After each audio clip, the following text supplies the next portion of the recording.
Hello friends, मैं आकांक्षा GK with आकांक्षा में आपका स्वागत करती हूँ। फ्रेंड्स, आज हम मध्य प्रदेश इतिहास का नेक्स्ट क्वेश्चन पढ़ने वाले हैं।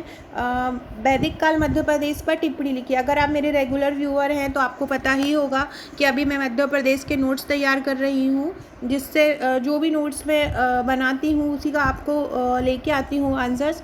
तो जो ये मैं मध्य प्रदेश का पूरा जो पार्ट का नोट्स बना रही हूँ उसमें आपका मध्य प्रदेश का इतिहास, भूगोल, राजनीति, अर्थशास्त्र, कला, संस्कृति, जो नया टॉपिक है 2020 में मध्य प्रदेश की विरासतें, वंश, जनजातियाँ, तो ये सभी का आपके लिए नोट्स तैयार कर रही हूँ। लगभग 1000 पेजेस का ये नोट्स रहेगा।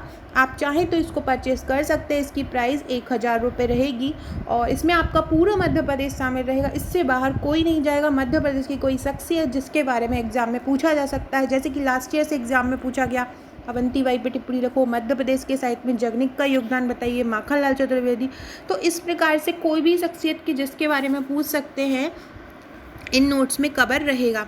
अब जो मैं स्टार्ट की हूँ मध्य प्रदेश, हमारे पाषाण काल से ही स्टार्ट की हूँ। अब पाषाण आया, फिर पुरा पाषाण, मध्य पाषाण, नव पाषाण, फिर वैदिक काल मध्य प्रदेश, फिर आपका जो भी वंश आएंगे, शुंग वंश आएगा, कर्ण वंश आएगा, मौर्य वंश मध्य प्रदेश में, और जो भी गुप्त वंश का मध्य प्रदेश में योगदान, फिर हमारे मध्य प्रदेश के जितने भी शासक हैं, जैसे कि परमार वंश है, सिंधिया वंश, इनके बारे में हम आंसर्स करेंगे। और फिर उसके बाद हम दिल्ली सल्तनत पे करेंगे, जो हमारा मुगल साम्राज्य उसका करेंगे, राजपूत कालीन है, हर्ष है, मतलब जितना भी मध्य प्रदेश का इतिहास है सेम वैसे ही हम फिर भूगोल का करेंगे। भौगोलिक स्ट्रक्चर मध्य प्रदेश का, मध्य प्रदेश से संबंधित भूगोल से, जल प्रबंधन से, जितना भी मध्य प्रदेश का टॉपिक होगा वो हम यहाँ पे कवर करेंगे। तो आप इसको कंटिन्यू कीजिएगा। अगर आप नोट्स परचेस नहीं कर सकते हैं तो कोई प्रॉब्लम नहीं है, आप मेरी वीडियो को भी देख सकते हैं। वीडियोस में भी मैं लगभग क्वेश्चन लाती हूँ, बस लेट हो जाती हूँ क्योंकि रेगुलर इतना वीडियो नहीं लाना पॉसिबल हो पाता है।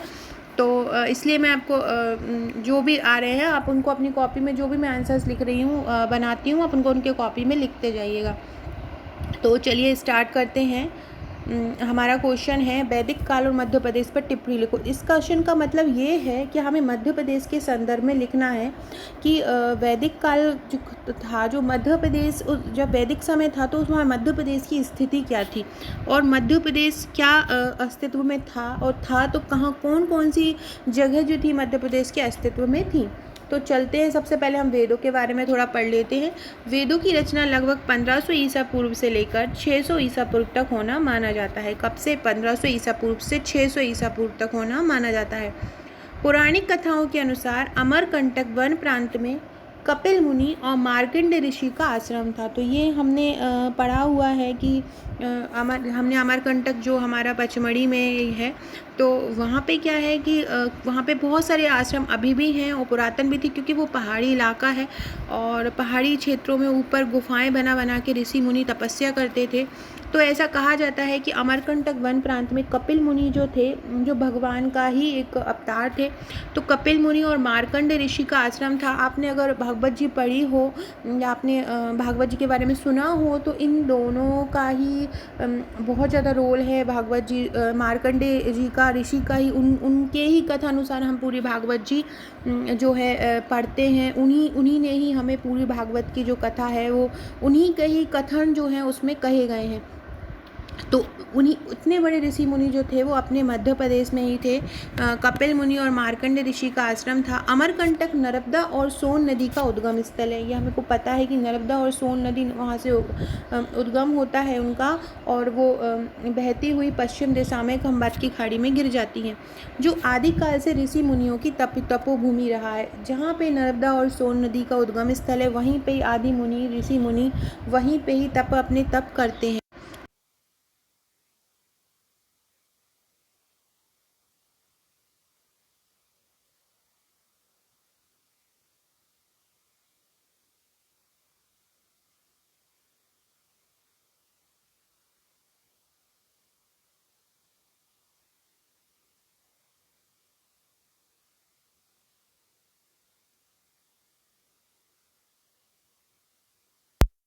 परिक्रमा लगाई थी। तो ये एक आध्यात्मिकता से जुड़ा हुआ है नर्मदा नदी का, कि परिक्रमा की परंपरा है जो प्रदक्षिणा कहलाता है।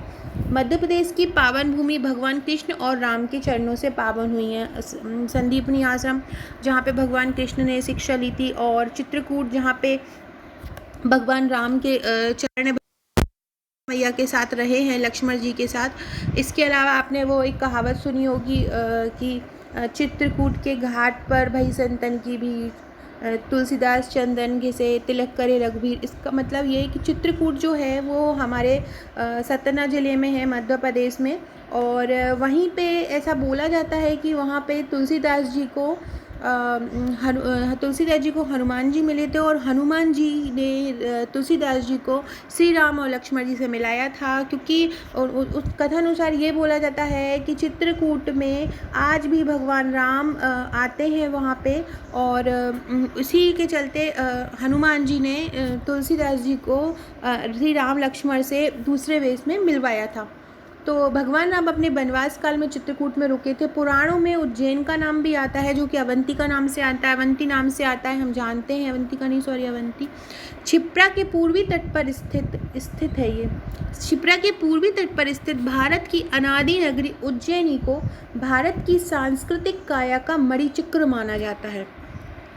मतलब मणिचक्र मतलब उज्जैन एक मेन रोल प्ले करता है हमारे भारत के लिए। जो भारत की सांस्कृतिक चीज़ें हैं, सांस्कृतिक काया मतलब एक बॉडी जो है, जो सांस्कृतिक स्ट्रक्चर है हमारा शरीर का, हमारे भारत का, उसको, उसमें उज्जैनी को मणिचक्र माना गया है। इस नगरी के ऋषि कौन कौन से? इस नगरी के ऋषि संदीपनी है, महाकात्यायन है, भास है, सिद्धसेन, दिवाकर, भर्तृहरि, कालिदास, बाणभट्ट आदि का इनसे घनिष्ठ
त्रिपुरी के बारे में भी कहा गया है। त्रिपुरी जो वर्तमान जबलपुर जो है उसको बोला जाता है, और बोलते हैं कि इसका नाम त्रिपुरी इसलिए पड़ा है क्योंकि यहाँ पे 3 असुरों का अधिकार था। 3 से आपको समझ में आ रहा होगा, त्रिपुरी मतलब 3 ओर से पूरा घिरा हुआ है। तो 3 ओर से ये किसी पानी वानी से नहीं घिरा है, 3 ओर से ये असुरों के अधिकार में था, इसलिए इसको त्रिपुरी कहा जाता है। बुरहानपुर जिले में असीरगढ़ में एक शिव मंदिर है। माना जाता है कि अश्वत्थामा यहाँ शिव जी की पूजा करता था, शिव जी की पूजा करता है। और आपने सुना होगा पुराणों में ये, और कथा अनुसार ये कहा जाता है कि अश्वत्थामा अभी भी धरती पर है। भगवान कृष्ण के श्राप के कारण उन्हें धरती पर ही रुकना पड़ा था, उनकी तीसरी आंख भी निकाल ली गई थी। तो अश्वत्थामा अभी भी माना जाता है कहावतों के अनुसार कि जो बुरहानपुर के मंदिर हैं वहाँ पे अश्वत्थामा आज भी शिव जी की पूजा करते हैं।